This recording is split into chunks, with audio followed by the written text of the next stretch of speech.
Vid Chat and Facebook to The Dr. Jaime Show. Happy Friday. It's never a Friday on The Dr. Jaime Show. It is always a Friday. We are so happy to be here. What a great day, whether it's raining by you or cold by you or gray or sunny like it always is in Florida. Put a smile on your face because we have an awesome episode of The Dr. Jaime Show ahead today. We have owner of Bella Prana Yoga and Meditation live. I see her right in my side vision. She's doing this. Tina Tidwell. We are going to have an awesome day with her. She is going to explain to us what meditation is, what yoga is, different poses we can do while we're in the corporate world, sitting at our desk, things that we can do when we're in our own home. Maybe she'll twist into a pretzel and then I'll have to peel her out. I don't know what we're going to do, but we're going to have a fun time.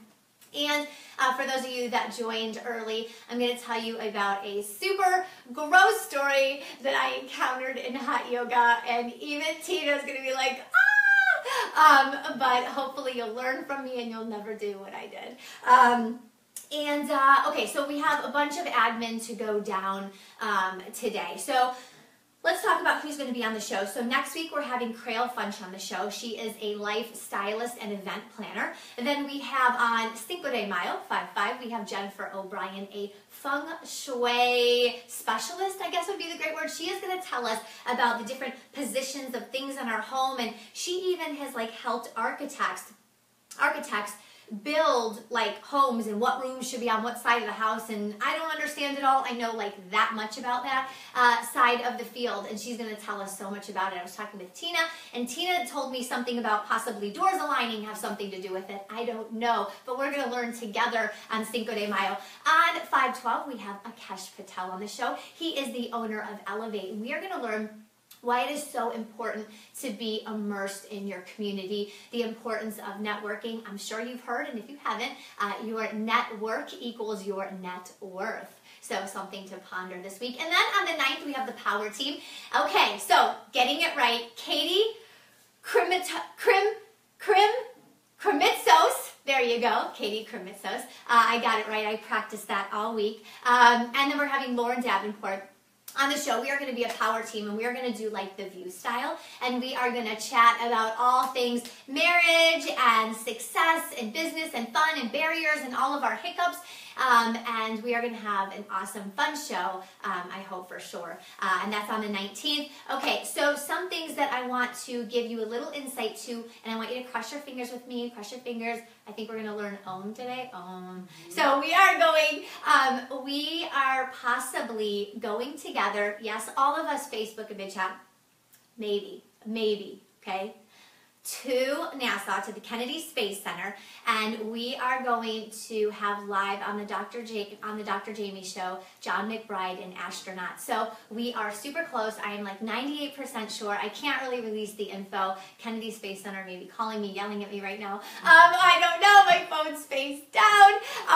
So I'll find out. But I will find out probably next week for sure, but it seemed like a pretty for sure thing. We set the date and the time and where I'm going to meet them, and that is on the 9th of June, which happens to be Tina's birthday. She'll be 21 again, so I'm so excited for her. Yeah, so it's going to be a good day for everyone. So hopefully that will come true. And my son wants to be a future astronaut, so he already has some questions. He has a great question actually. He wants to know if a black hole was next to the sun, could it take in the sun with the strength of it? Maybe you know the answer, but I thought it was a great question. I actually don't know the answer, so we're going to ask John McBride on the 9th when we see him at the Kennedy Space Center, hopefully.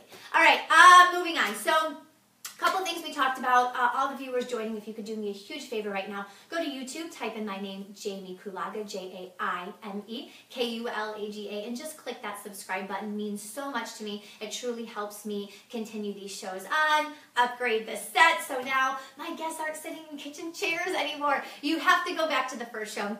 When I had all of the 5 guys here, we talked about men and work-life balance, and I had 5 kitchen chairs, no table, none of this. It was just kitchen chairs. But because you follow me and support me, we were able to upgrade, and now we can put our guests in chairs. So that don't break on them. All right, so please follow me, and of course go to Amazon, The Superwoman's Guide to Super Fulfillment. It's a great Mother's Day gift, guys. Get it for a woman that you love or care about or need a little bit more. She needs a little bit more balance in her life. Never always gives to everyone else, never gives to herself. That's the book for her. Okay, all right, so continuing on. If you are in the Tampa Bay area tomorrow, meet us at the Courtney Campbell Causeway for our Earth Day Give Back. We are going to pick up trash on the Courtney Campbell Causeway. We are going to save our ocean. If you go to Dr. Jaime's Superwoman Workshops and Coaching, you'll see the Earth Day event. Check it out. I posted a video of a dolphin at my dock the other day. I mean, like this close to me. That's literally, you're going to see in the photo, you're not going to believe it. It's awesome, so check that out. I think you'll enjoy that. But for me, the ocean has done so much for me. I think even if you are nowhere inside of ocean, you don't realize what the ocean does for you. So in any capacity, if you can give back to our waters, I encourage you to do so. So tomorrow, Earth Day. There you go. Mommy Mastermind. We talked about that a little bit last week. It officially launched, so we're booking positions. We have about 15 seats for the Mastermind open, and that is for a launch in 2018. So if you go to drjaimek.com, click on the tab that says Mommy Mastermind. You'll find out all the information about the different levels that you can participate in within the Mommy Mastermind. For those of you that were not here last week, the Mommy Mastermind is essentially a group of women who run their homes, run their businesses, and you're going to gain advice, you're going to gain tips, you're going to hear keynote speakers, and you'll find out so much more detail on the Mommy Mastermind at drjaimek.com. All right, so also, and this is something that Tina and I might talk about am I swiveling? They're talking over there, so I'm wondering if I'm swiveling. I'm trying not to swivel. I usually let my foot because we can go around to see. Okay, so there is a book that I am going to start writing, but I don't want to say that I'm writing it. So I want to give you a little bit of lowdown, and I need your help. So one of the things that I think is very important for boys and girls, but this is a focus for girls, is helping girl teens get through that transition, that 13 to 19 phase. I have a lot of girls coming to me. They're learning how to use social media, some of them super inappropriately, some of them are being bullied, some of them really lack confidence. And that's something Tina and I might even talk about at some point today. But so I decided that I'm going to compile a book for teen girls by teen girls. So if you have a girl that's anywhere from 13 to 19, okay, maybe she's 12 and a half, maybe she just turned 20, that's fine, but you get it. 13 to 19 that wants to write anywhere from 400 words, not to exceed 1,000 words, she can be published in this book. Not all submissions are approved. But I am going to go through them, and they're really strong ones. It doesn't mean they have to be a great writer. I'm talking about as if they were a mentor to a younger girl. If that 16-year-old was mentoring that 13-year-old, here's how you should handle social media. Here's what you should look out for. Yeah, coming as a freshman, it's scary, and people are going to beat out your confidence. Here's what I went through. Here's what I learned. Here's my advice to you, and that's kind of the way it's going to be broken down. The story, the lesson learned, and then the mentoring advice to someone younger coming in. So if you know a girl between those ages that is willing to write something and give back and give advice to someone younger than them, have them submit me the article, 400 to 1,000 words, doctor@drjaimek.com. And I'll repeat that again at the end, but that's doctor@drjaimek.com for any submissions, okay? And then I want to read you a story, and then we're going to bring out the pretty Tina Tidwell, owner of Prana Yoga and Meditation. All right, so bear with me. It is a full page and a little slight bit, but I think you're going to get a lot for it. So for those of you that have heard the Mexican fisherman, you need to hear it again, because I've heard this 30 times and I still need to hear it. And then for those of you that have never heard it, I think you're truly going to enjoy this story. So here we go. The Mexican fisherman. An American investment banker was at the pier of a small coastal Mexican village when a small boat with just one fisherman docked. Inside the small boat were several large yellowfin tuna. The American complimented the Mexican on the quality of his fish and asked how long it would take to catch them. The Mexican replied, "Only a little while." The American then asked, why didn't he stay out longer to catch more fish? The Mexican said he had enough to support his family's immediate needs. The American then asked, "But what do you do with the rest of your time?" The Mexican fisherman said, I sleep late, fish a little, play with my children, take siestas with my wife Maria, stroll into the village each evening where I sip wine and play guitar with my amigos. I have a full and busy life. The American scoffed. I am a Harvard MBA and could help you. You should spend more time fishing with the proceeds and buy a bigger boat. With the proceeds from the bigger boat, you could buy several boats. Eventually, you would have a fleet of fishing boats. Instead of selling your catch to a middleman, you would sell directly to the processor, eventually opening your own cannery. You would control the product, processing, and distribution. You would need to leave the small coastal fishing village and move to Mexico City, then LA, and eventually New York City, where you will run your expanding enterprise. The Mexican fisherman asked, but how long will all of this take? To which the American replied, 15 to 20 years. But then what? Said the Mexican fisherman. The American laughed and said, that's the best part. When the time is right, you will announce an IPO and sell your company stock to the public and become very rich. You would make millions. Millions? Well, then what? The American said, then you would retire, move to a small coastal fishing village where you would sleep late, fish a little, play with your kids, take siestas with your wife, stroll to the village in the evening where you could sip wine and play your guitar with your amigos. So, how did you like it? I love that story, and I sit back and I reflect and I say, you know, do I have the biggest home you've ever seen in your life? By far, the answer is no. Do I have the best car that you've ever seen anyone drive? Absolutely not.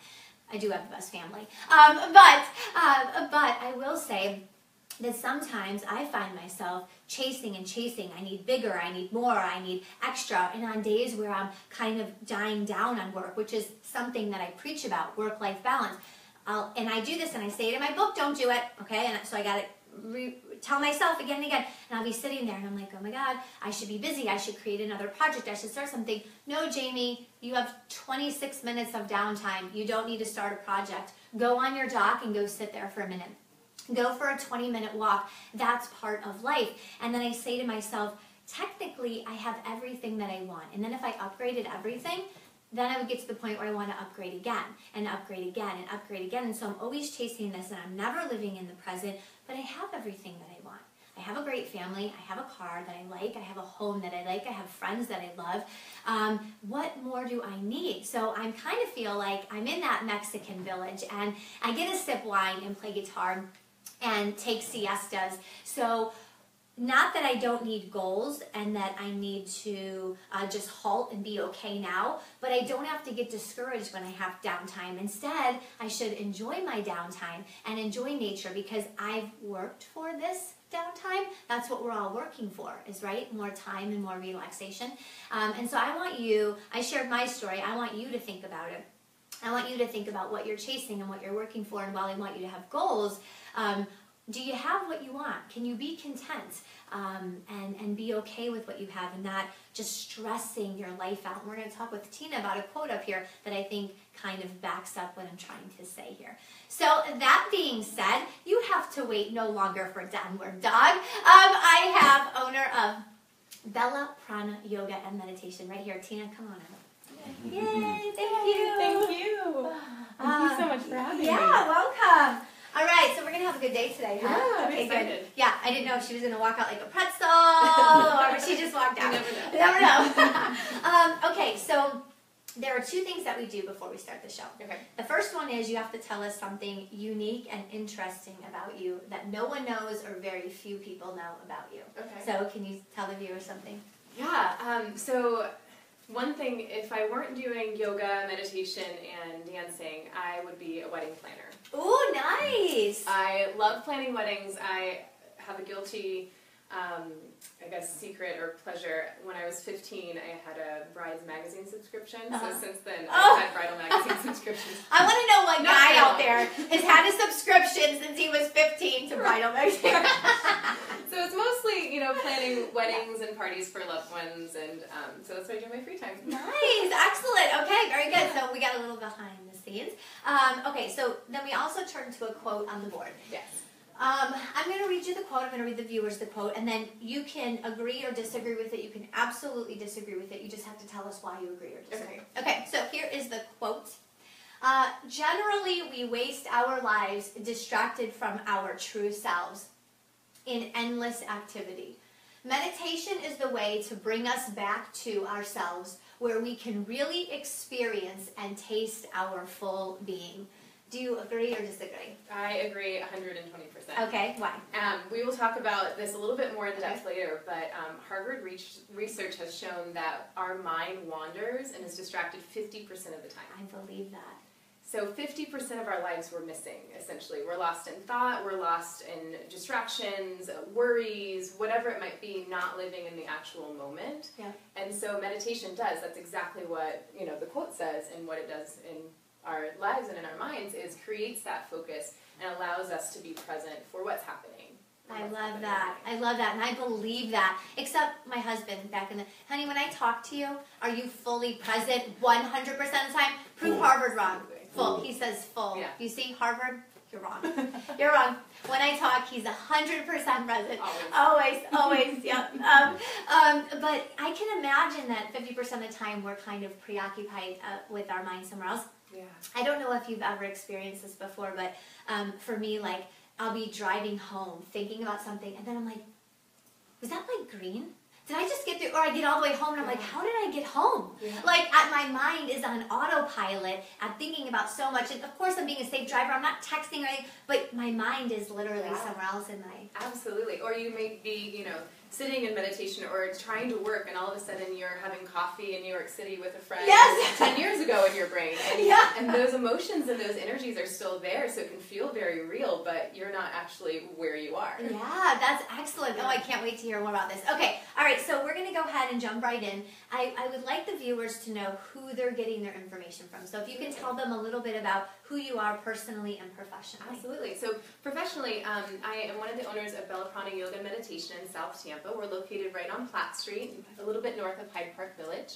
And we have yoga classes, meditation, workshops, events. We just did a huge event in Curtis Dixon Park called Rock Asana. It's our 4th event, and we had over 1,000 yogis participate, which was so much fun. How great! Yeah, it's an event that we give back to the community. We do it each year, and it's DJ'd with rock and roll music. People get pretty dressed up, you know, hairband, hair, concert T-shirts, and it's a lot of fun. So it's a way to just connect with fellow yogis, and so that's every year, usually in March or April. Nice. So that is my work, my life, and I also am the director of Amour Movement, and this is a dance company that facilitates dance and yoga events for girls and teens, women, for promoting a healthy body image. Nice, and I was telling her we need to get a hold of some of the girls she works with for this book. Absolutely. And get some of their stories compiled. Absolutely. Okay, family. Do you have any family? Husband? Are you married? Yes. Okay, so she's married. Sorry, guys. You can drop off now. My husband, David, and I have been married for almost 2 years, so about 1.5 years now. Nice. And we have a very fat orange cat named Cody. He's 13. Wow. And we have a very busy 15-week-old golden retriever puppy. Oh, yes. He's almost 40 pounds. So they're pretty sure he'll be about 90 pounds when he's full grown. And his name is Hank Mardukis. Oh, I love it. I love it. I love that name. That's so unique. Yeah, and so if I could get a dog, if I wanted a dog, and I have technically 3. I have a husband and 2 children, so I'm good on animals. But I would want a golden retriever. Yeah, he's amazing. Their nature is so calm. You know, 90% of the time, very calm, very sweet. I mean, of course, he's still a puppy, so we're working on what not to bite and what not to, you know, chew. Yeah, exactly. So, yeah, but they're beautiful. They're smart. Exactly. Yeah. So intelligent. Anyways, okay, we're gonna move on. All right. So, so how did you get started in yoga and meditation? Kind of walk us through your journey. Yeah. So I was doing yoga in modern dance technique classes long before I knew what I was doing. Okay. The physical postures, as a performer, I knew balanced my body, you know, from left to right, from, you know, injuries or different things soreness, that kind of a thing. But it wasn't until I studied abroad in Paris as a dance major in college that I really fell in love with the practice. We were what a place to fall in love with it, right? Exactly. So magical. Yeah. So we practiced yoga every morning at 8 a.m. and that's where I really started to fall in love with the meditation aspect of yoga. So the physical postures, most people, that's kind of how you enter into yoga, is either wanting to balance the body, work with an injury, maybe a doctor's prescribed yoga, or get in shape, whatever it might be. But then the meditation part is usually what hooks. I know it hooked me, and I started to find the benefits of meditation for a very busy and type A perfectionist mind. So we're going to get some of those tips later on from you, right? Definitely. On how to silence the type A. Okay, excellent. So then what happens? So you're in Paris, you're falling in love with it, and... Absolutely. So I came back to the States. I honestly thought about just staying and telling my mom to ship over the mat. I'm just going to stay. But did came back to the States and was dancing professionally. I went to New York for a little bit, ended up in Columbus, Ohio. I got my certification in yoga, first in Ashtanga, which is a very strict, disciplined, 1,000-year-old practice of yoga. Wow. I worked with a couple masters, Tim Miller, Madhya Azrati, got to study with some really great, amazing teachers. And thought it'd be a really great way to kind of supplement my performing and supplement dance. They go very much hand in hand. Life took turns and ended up back in Tampa, where I had studied in college, went to the University of South Florida and got my dance degree there, go Bulls. Yes. And ended up, yoga stayed in my life as a practice, was teaching, started teaching even more, and just really fell in love with it and fell into teaching yoga full time. Nice, excellent. What a great journey. Isn't it so great? And I don't know if we're gonna have time to get to this, but every guest on the show has had like these amazing mentors or someone to you were trained by these awesome people, and again, and we're not going to go off, I know I go off on this every time, but it's so important to have people that you look up to, or mentors or support systems in your life, because they just empower you to keep going. I'm sure, and you can correct me if I'm wrong, some of these women or men that were teaching you instill like even more passion and more fire to keep it going. Absolutely. Yeah. Absolutely. Yeah. Okay. All right. Okay. Good. Okay. So, anyways, mentors. Yes, you need mentors. Okay. Okay. So I want to go ahead. I got some juicy questions that I want to ask her. Okay. So I guess before we begin, for some of us on there, exactly what is yoga? Yeah. All I know is it's downward dog and my story about hot yoga, which is. I can't wait to hear. You're going to be so grossed out. She's going to walk off the show. It's disgusting. Do you remember it was? Yeah, he remembers it. It was gross. So yoga literally means, and we'll talk about where the kind of names in yoga come from in a little bit, but yoga literally means to yoke or unite. Okay. And this specifically is in reference to the 8 limbs of yoga. So sometimes we think of yoga as just the physical postures, like down dog, child's pose, the workout aspect, which in the States it's kind of become like a little bit of the streamlined trend. Okay. But that's just one of the 8 limbs. Oh, interesting. So the other ones, we have our physical practice, which we call asana. So that's the poses, the postures. Second, we have breath work, so pranayama, learning to control the breath, slowing down the breath. There's all different techniques that can balance the central nervous system and many benefits there, and just calm the mind. Wow. We have different ethical standards for society, self-discipline, learning how to withdraw the senses and turn inward. Then also creating concentration. Meditation is one of those 8 limbs. And then finally, when you have that really high level of meditation, the practitioner becomes, in a sense, one with whatever they're focusing on. Wow. So it's a very encompassing thing that the postures are kind of just a small portion of. And that's exactly how we know it as, is just the posture. Exactly. Okay, so I this isn't on here, so I'm going off on a tangent here. Script. I'm putting her on the spot. Okay, so the concentration one. Yeah. So if someone like come and say, I want to learn how to concentrate more, is that a... Totally.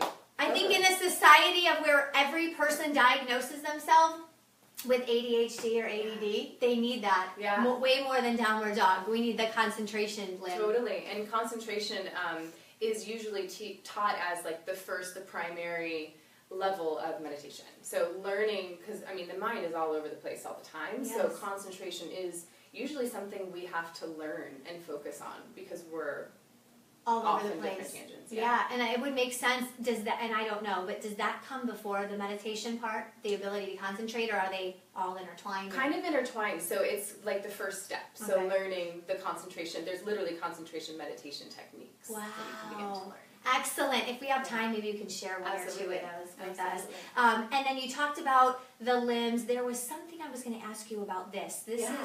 So this is a singing bowl. Yes. And this one I just got in Nepal. So we do retreats. I think I didn't touch it before the show. Oh, it's okay. It's very strong. It's very strong. But singing bowls are used in meditation. They're also used for sound healing. So each singing bowl is tuned to like a different note. Okay. And the different notes can resonate with different parts in the body. That's why I was tying it with the limb, the chakras. Okay, so tell us about that. So you can hear the singing bowl. Yes.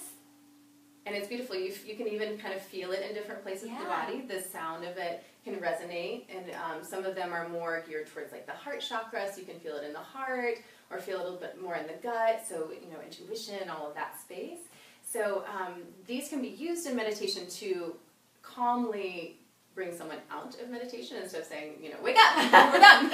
So this can be a lovely way to bring them back. But it can also be something wonderful that I use with kids, like, let's see if we can be quiet until you can't hear this any longer. So using the meditation. I will be stealing that bowl from her. Yes. I'll be taking my kitchen bowls and like beating a spatula. Try to be quiet. Her way is much more peaceful. Okay, excellent. All right, very good. So can you tell us a little bit, because I've heard the word chakra, and I think we talked about it with, did we talk about it with the medium was? We talked about the chakra before. Anyways, what exactly, remind us we talked about it with the astrologer. Oh, yeah. Okay, what exactly is it? So chakra is the Sanskrit word that means wheel. Okay. And wheel, we have science is starting to see that we have all these different energy centers in our body. Like, we can't exactly pinpoint them. If you were to, dissect the human body, you wouldn't be able to see them. Okay. But they are starting to find out, like, yes, we have energy hubs, energy wheels in the body. Nice. And so chakras, we think of the 7 main ones. So we have the root chakra that's right at the base of the tail. You have the sacral chakra right around the sacrum. You have the navel chakra, like the core, right around the solar plexus, the heart, the throat, the third eye, and the crown chakra. Wow. So each of those relate to different parts of the body. Each of them relate to different emotions. Like our lower 2 chakras deal with belonging, being rooted, being grounded, feeling all of that. Mm-hmm. Third eye is our intuition, so knowledge without sight. Women, a lot of that intuition. Yes. Ours like flares out of our faces. The headlight beaming. They call it the headlight. So when we talk about chakras, that's, what we talk about. And sometimes, especially if you're brand new to it, it can sound like a bunch of mumbo-jumbo, like a little bit of voodoo, like, what is that? Yeah. But it can be really interesting if you start to study and get into that. There's different poses, there's different breath work, colors associated with it, so many different things. Wow, excellent. It's neat. Gosh, I was going to say do a whole show on it. Exactly. Excellent. Exactly. Okay, all right, so continuing on. Okay, so for people that can barely touch their toes, we got my husband's raising his hand in the back. We can probably make it close to the ankle. Is yoga just a dead dream for him? I always laugh when people say, I'm not flexible, I can't do yoga. Right. But that's kind of like saying, I'm not going to shower because I'm dirty. Or I'm not going to go to the doctor, I'm sick. Like, I can't. And, flexibility is one of the benefits of yoga. So you don't have to be flexible. You will eventually start to open up the body. That's one of the benefits of yoga. But you don't have to be able to touch your toes to do yoga. We have so many modifications for the poses, so many props. I brought some props today, which we can, talk about and share some of those that you can still get the benefits of the pose without being in what we call the fullest expression of the pose. Okay. So still get, physiological benefits, meditative benefits, all of that without having to, stand on your head or do crazy things like that. Do you think by the end of the show you could get my husband to put his feet behind his head? We'll see. He almost fell off the chair. Yeah. And people even say like, oh, I'm too old to start yoga, or, how young can you be? We have yogis who start in the womb with prenatal classes. We have kids yoga, adult beginners classes, and some people, I taught for my grandfather's assisted living facility, so we taught chair yoga and senior yoga. So nice. All ages, you can be, it's a lifelong practice. Yoga truly is, so it's a journey. Excellent. Yeah. So there's no excuse for you not to be able to get out there and at least try this. What are some of can you share with us some poses? I want to start out with one that you kind of touched on about, so if you're like in the corporate world and you're like working and your back is hurting and you're on the computer, what can you do away from work? So we call this like office yoga or chair yoga. Okay. So if you come sitting flat. Do it with us, come on. Stand up tall. Right. So coming to the edge of the chair, you can feel both sit bones. So what you sit on, the very base of the pelvis really grounded into the chair, and feel both feet flat. Okay. Hands can just kind of rest on the legs. Palms facing down is bringing in some grounding. If you need a little receiving today, palms can face up. So whatever you're kind of feeling today. And these are just gentle seated cat-cows. So it's almost like you're in a rocking chair. With your inhale, see if you can rock the heart forward. You can lift up to the chest. You may even look up to the ceiling. And with the exhale, round through the spine. Sit back, drop chin to chest. You can hold on to the knees and breathe into the back. And take this with your breath. So we'll begin to flow. Inhale, you can rock forward. Lift open through collarbones. You may look up for a cow tilt. And exhale, round through the spine, drop chin to chest, cat pose. And take two more like this. Inhale, rocking forward. Begin to time this with your breath. Exhaling through the nose, round through the spine. Good. One more, just exaggerating these curves and range of motion of the spine. Inhale. And exhale, round through the spine.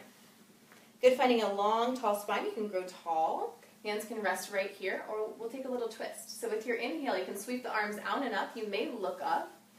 And exhale, twist to the right. So you can reach the left hand across for the opposite knee. Other hand may rest depending on your chair. If you've got an armrest, you can place it here or even behind you. With each inhale, grow even taller. And exhale, you may gaze over that right shoulder. And take two more deep breaths. Twists are great to help release compression of the spine, almost like a gentle chiropractic adjustment. It can also promote a healthy digestive system, healthy immune system. So we'll take one more deep breath. You don't want me to chiropract you, so listen to her. Don't watch what I'm doing. And fully unwind. So we want the body to be balanced. We'll do the other side. Inhale, sweep arms up. You can look up. And exhale, twist the other way, whichever way you didn't do. You can reach, hand can be a little leverage as you grow tall. Try to stack the shoulders over the hips. Am I doing this? You're doing it right. Yes. And then exhale, look over the left shoulder. Good, and take two more deep breaths. Inhale, you grow even taller. Exhale, feel that twist. And the twist is happening a little bit more in the rib cage, thoracic spine, shoulder blades. One more deep breath. And then exhale, slowly unwind. I love it. That was great. And the chair helped me to twist. So yeah, exactly. You can twist even more. You know what I noticed when I work out, whether it's yoga, whether it was right now? Yeah. She reminded me to breathe. Why do I forget to breathe? Like, that's like the most important thing in life. Absolutely. Before like eating, is air. And so I will, like, if I'm working out, except for running, in which I need air. They're always like, and breathe. Like, they remind you to breathe. Absolutely. Do you know why we don't breathe? Is there like any... For some reason, I think we think it's going to help us if we don't breathe, which in turn, you may fall over and pass out. It's not a good thing. When you turn blue. Right, exactly. Yeah, okay, excellent. Very good. Okay, so for those of you, and I like that one because, like, whether you're in the corporate world or not, like, even when if I'm on the floor doing work or something, I feel like I'm always, like, need to, like, straighten my back. Absolutely. Yeah. You know, they're starting to say that sitting is the new smoking, and I think it's true. Like, we sit so much on, the computer, in our cars, and so we're starting to create all of these habits for our body of closing and protecting. And so that, especially that cat-cow, can just help to reset the back and reset, pelvis and all of it. I agree with that. I mean, on the show, like, I'll sit, my back's typically like this, but when I am sitting and I'm working, like, I just slowly start, I don't know. Yeah. I'm dwindling. So, yeah, that's a great one. Okay, and are there any that you can show us, maybe just one more or two more on the floor really quick? I know you had some cool ones. Okay. Yeah, we can do a little sun salutation. All right, you want to move this over here? All right, let's try to lift the other. Okay.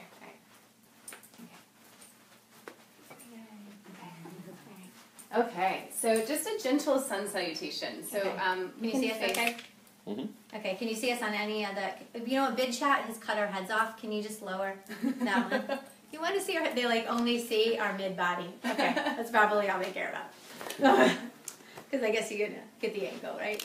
All right. Awesome. There we go. Yay! Okay, now you can kind of see everything. Okay, so we'll do a gentle sun salutation. Okay. And sun salutation, the Sanskrit name is Surya Namaskar, and it's just a salute to the sun. So these can help to warm up the body. It's excellent to do it in the morning, so right after you wake up out of bed. Okay. It'd be a great way to wake up if coffee doesn't do it for you, or instead of coffee. Nice. So let's face the beautiful water. Okay. All right, let's do it. And so it's coming to the top. You know, you can bring feet together, or if you need a little bit more stability, feet can be hips width apart. Okay. So with your inhale, sweep arms up, palms can press, you can look up to the thumbs.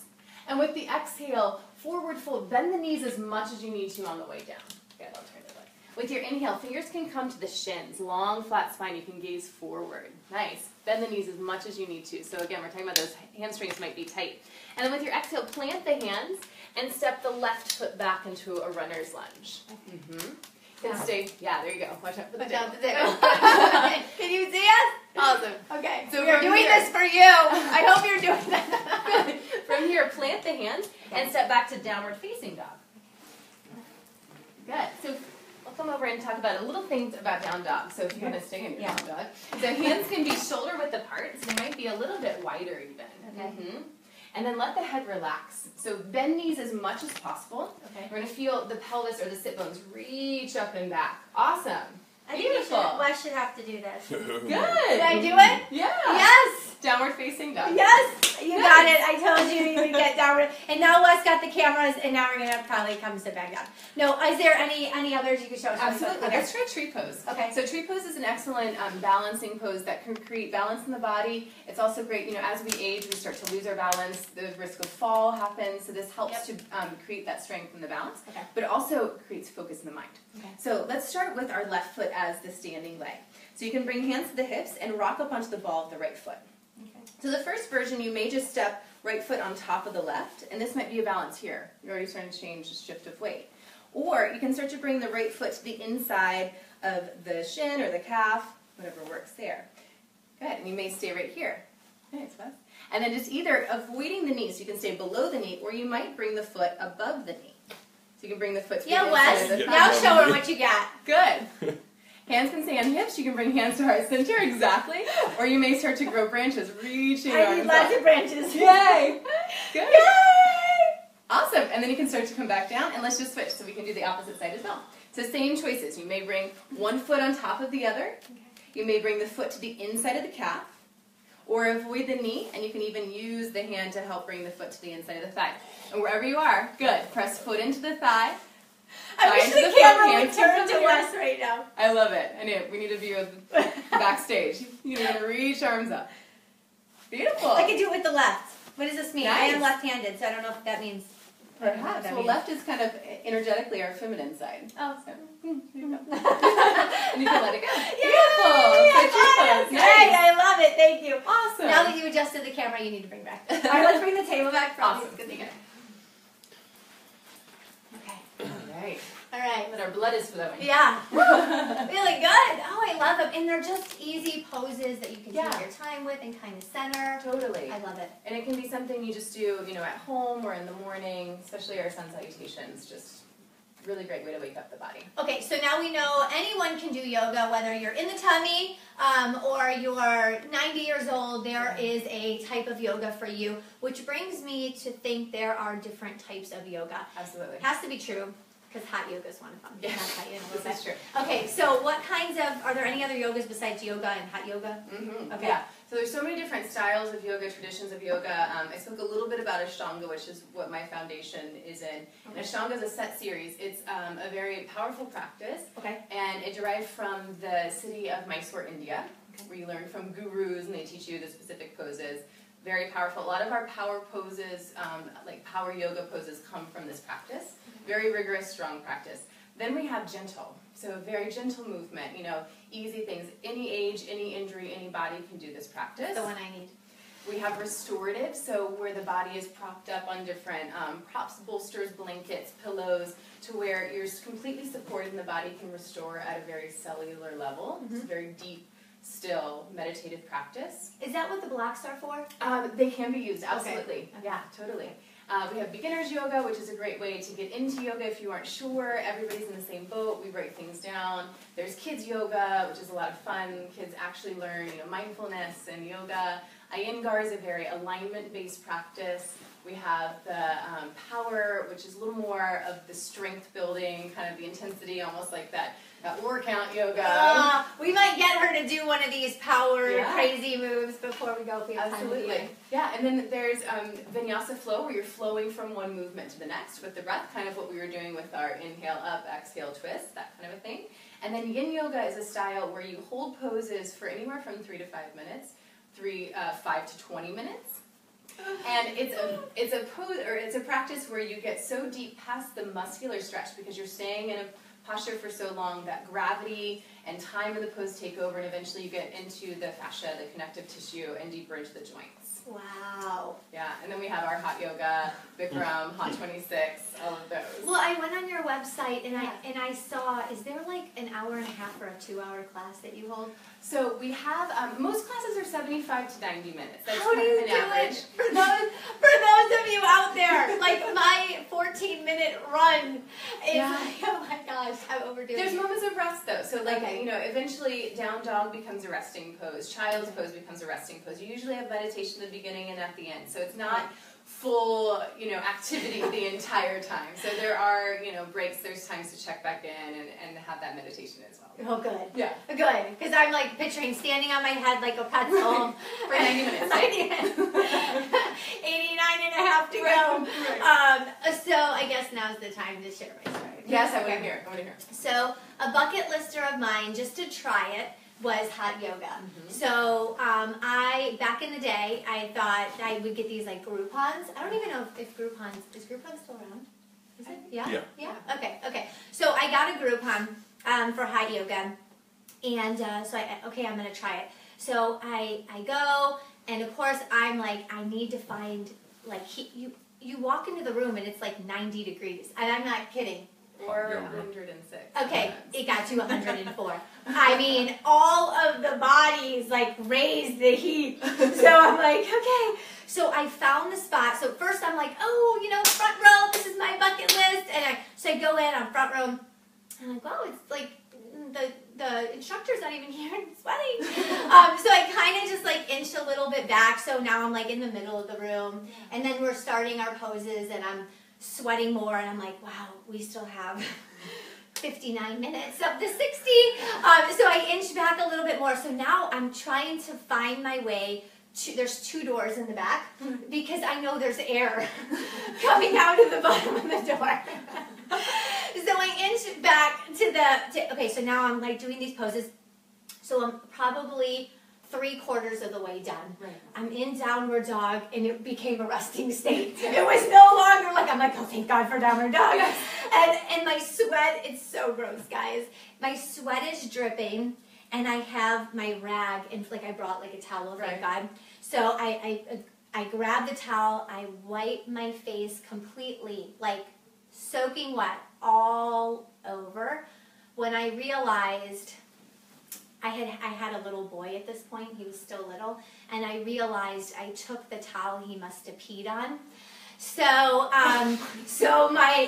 not only was it sitting in the hot yoga room for like 50 minutes, heating up, I now wiped it all over my face.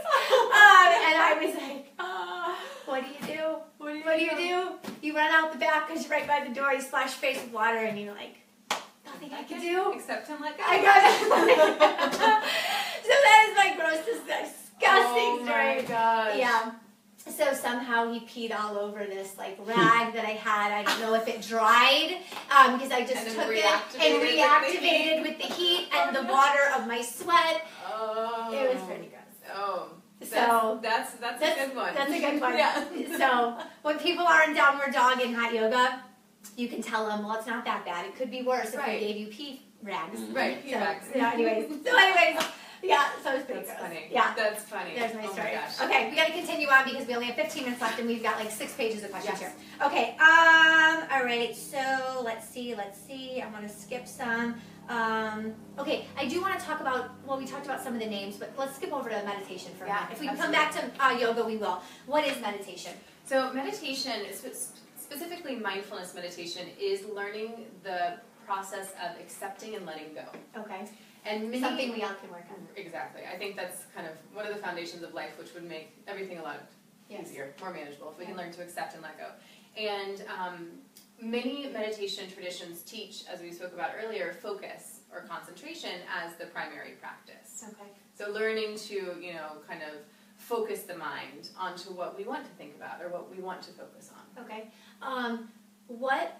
Walk us through or just give us some tips that you would use if we came to see you for meditation. I mean, some of these people, if you have a class at 6:30 at night, they're coming off a full day of work. Absolutely. Running the kids to school, sitting in traffic screaming, working all day dealing with their boss.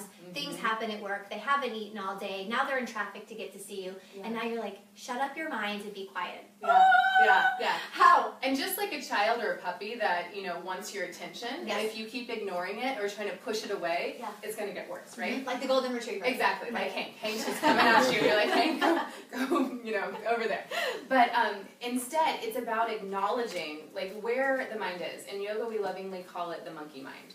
So we refer to the mind as a monkey. Just like a monkey jumps around from branch to branch, our mind jumps from thought to thought, topic to topic, and we rarely have control over the whims of that monkey mind. Like, you may obsess one moment, space out the next. Like, we don't really have, control when that happens. So it's very scattered. Your mind is all over the place in that state. Like, whether you're going through all the events of the day, thinking about what you have scheduled the rest of the week, what are you going to eat for dinner, oh my gosh, this just happened, I'm still angry, like, whatever. All those things that happen in human life. But we start to focus on one thing. So meditation gives us that one single point of focus. So instead of being scattered, you can begin to train the brain to focus on one thing, whether it's the breath, a mantra, something you say, it could be a symbol, whatever that might be. And you literally start to create new neural pathways in the brain to train those habits. We have negative thought patterns, we have just those habitual grooves that we've created over time. And when we get into a place of judgment, of self-doubt, it literally, your brain cannot create new neurons. So you cannot grow. It's impossible.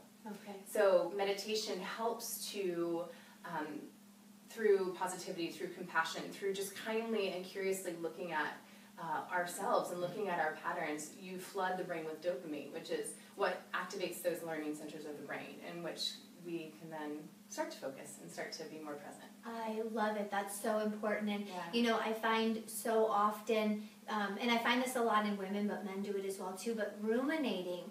Like, you start thinking about, replaying an event, or what you should have done, what they should have done, how it should have happened, and you're just sitting there, and this is when you could be driving home and not realize how you got home, because you're like ruminating the whole event. Is it possible, like, to do meditation not in a studio or not for an hour? Can you be at home? Like, could I be here, like, working, and then I'm like totally somewhere else, and can I bring it? Can you give us a tip or two? Totally. So some experts give you the example of trying mindfulness check-ins throughout the day. So you could set a timer on your phone for 2 hours, for an hour, every 30 minutes, whatever you want, to when that timer goes off, you stop whatever you're doing and take 3 deep breaths. Like those little check-ins throughout the day of, okay, I'm going to breathe, I'm going to be present. If you could even add a little mantra like, inhale, I am here. Exhale, I am calm. Until I'll be going home at 5. Exhale, it's almost over. Like, whatever it might be for you. Just even setting a timer for 5 minutes a day and just being with your breath, doing nothing but breathe. And that is something that, especially as Americans, we're like, I don't have time for that. I have to be doing other things. I need to be productive. I need to be, creating that shipping boat empire, or whatever it is.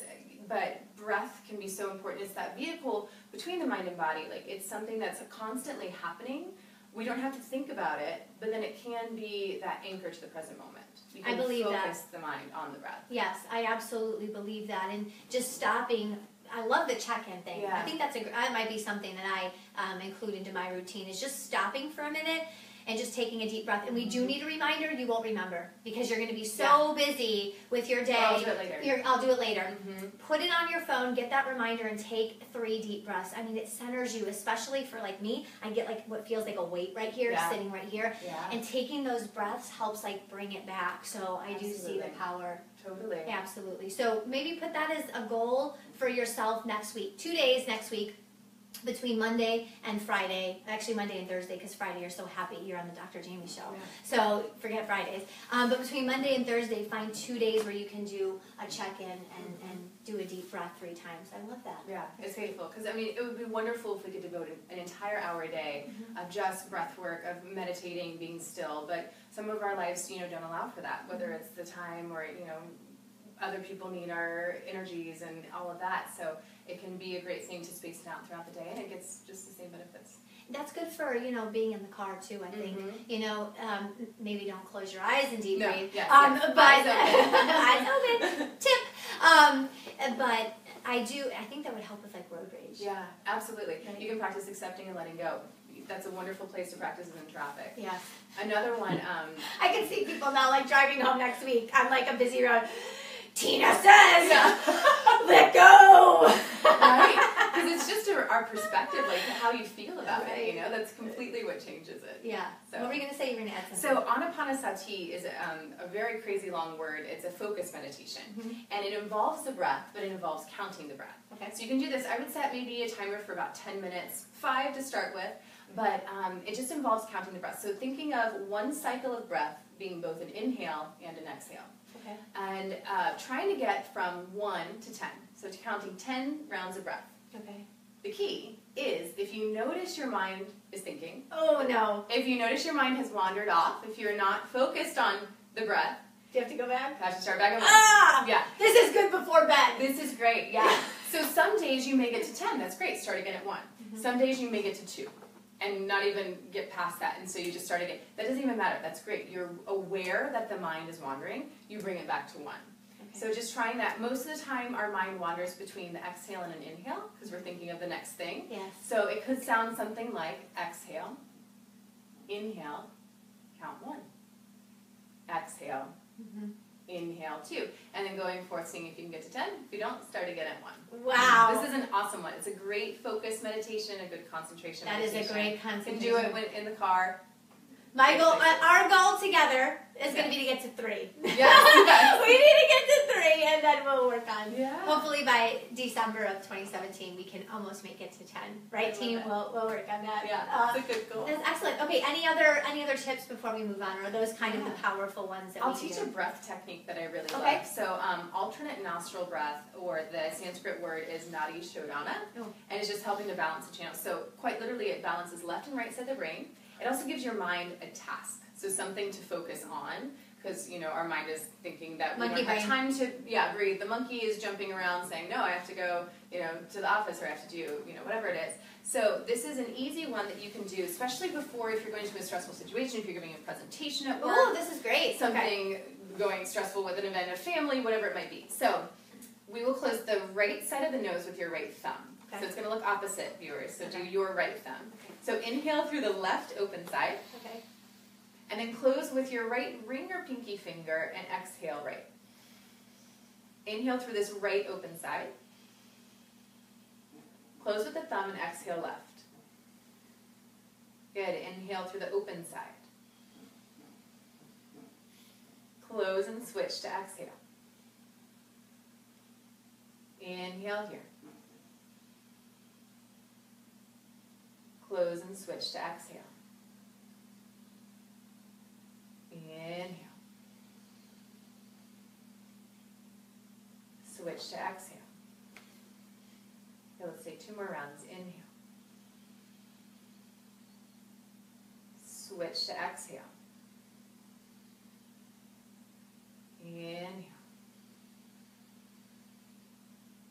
And switch to exhale. Good. Hands can rest on the legs. Nice. I love it. That is a good one to do. Yeah. I would say just don't do it if you have like a stuffy nose or it's flu season. Exactly. Science can create a little issues with that. Totally. I love it though. It does. It centers you and brings you back for a moment. Absolutely. So much power in deep breathing of any kind. So thank you for sharing those. Yes, of course. They're all techniques we can use. We need to incorporate some of these. Okay, so for the last, let me see what I can get us, because I know we only have about 5 minutes left here. So I guess tell us, okay, namaste. Yeah. What the heck does it mean? Yeah, so again, Sanskrit is an Indian language where most of the poses derive from. So namaste is even used as a greeting. It's a form of respect, but it literally translates to mean the light in me honors and recognizes the light in you. Ooh, I like that. Which is beautiful. It can also just be a form of thank you. We were in Nepal, and all the kids, in the villages would run by and say, namaste, namaste. And it's a form of respect. Like, you would mostly, in a social setting, say it with somebody you don't know quite as well, like a formal respect or a formal greeting. But in yoga practice, we say at the end of every practice, honoring one another, honoring the practice, honoring our teachers before, and just honoring, like, that experience. That's a good way to start the day. Yeah. That's a great absolutely. way. Or to even end the day. Totally. Yeah. I taught pre-K for a while and taught yoga to the kids. They would say namaste when they passed crayons. Oh. Say namaste. It was adorable. Oh, it was so sweet. You see that in camera. Yeah. It's so cute. Okay, and then the last one, and I want to hit the goal. Yeah. Om. Om. So Om is said to be the universal sound of all living beings. And it's a very unifying sound. So chanting is another way of meditation to focus the mind. Not only does it, it's kind of like, if you were to take a baby for a ride in the car, those vibrations are very calming for the mind. Very healing for the me body. too, when he takes me in the car. Like, oh. And then you're out. So Om is, can be, you feel it, just like we were talking about the singing bowl. You have those vibrations in the body which can be just calming and healing. Excellent. So now we know. So when we end, we'll all do namaste together. Yes, okay. So in the last 4 minutes, I want to go back and I want to touch on the Amour movement, right? Okay. So for viewers that may have just been joining, tell us a little bit about your role in it, and is there anything that we can be a part of this movement? Is there anything that we can do if we're not in Tampa? Yeah. Okay. Tell us about it. So Amour Movement is a dance company dedicated to empowering girls, teens, women, humans alike. Through a movement of positivity, mindfulness, self-acceptance, self-discovery through, the art of movement, dance, yoga, all of that. So it stemmed from a piece that I started, was commissioned through a grant with the Arts Council of Hillsborough County, and it's called Beauty Image. I studied in college and did this thesis on body image disturbance in dancers, and was really passionate about this. My sister struggled with eating disorders growing up, and that's always been something that's been very true to me and dear to me, of just finding that empowerment, seeing strong and fierce women, dealing with negative self-image, and dealing with just all of what media throws at us, the standards of beauty. So from years of just kind of focusing on the problem, studying about the problem, these issues, we know they exist, there's something that a lot of us deal with on a day-to-day basis, but instead, then flipping it and focusing on the positive. So Amour Movement, we do classes, performances, workshops, helping all ages, all people, all dancers, humans, everybody, and create that self-love and create a space of acceptance. Which is something that we need nowadays for sure. Men and women need that ability to just center and feel peaceful and fulfilled, and I think that that's something that brings in an ever-changing society for sure. Is there anything that we can do to support that movement or support you in any way?